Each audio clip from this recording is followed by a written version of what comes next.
More protests are scheduled today here in Los Angeles, but LA police and city leaders are calling for calm as Angelenos make their voices heard. CBS 2's Cara Finstrom continues our team coverage from downtown LA, where Police Chief Charlie Beck addressed the protests across the Southland. And the chief stressed that overall he is proud of the way LA reacted to a wound that he says the nation is trying to heal.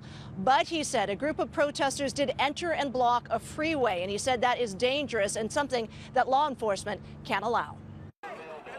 So we will make arrests if people go up on the freeway. I'm here with the Highway Patrol to make folks aware of that. Police Chief Charlie Beck held a news conference this morning talking about protesters who took over a stretch of the 110 freeway last night, shouting "No justice, no peace." CHP officials say one officer was hit in the hand when bottles and other debris were thrown, but was treated and released.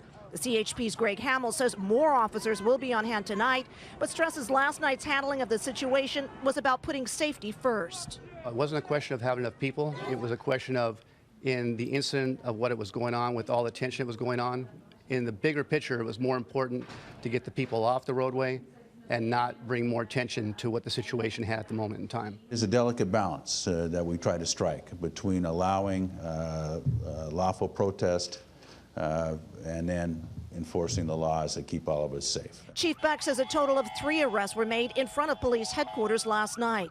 One of those protesters reportedly threw a bike lock at an officer, striking him in the helmet. He refused treatment. Overall, police say the protests were peaceful, but there was shoving and some tense moments as a few protesters tried to push past police. One banged their fists on a patrol car. Some protesters had gathered earlier in the night near LA Live, where they blocked streets and chanted. That followed the initial protest in Leimert Park, where a group of about 100 had gathered to watch the grand jury's decision broadcast. We have no recourse. We can't take this to another level. So now we're hoping that the federal indictment actually happens. Chief Beck also talked about how much this department and its racial makeup have changed since the violence of 1992. He says back then a chief wouldn't be talking about constitutional policing, but today he says having people's voices heard is a priority. Reporting here from downtown, Cara Finstrom, CBS 2 News.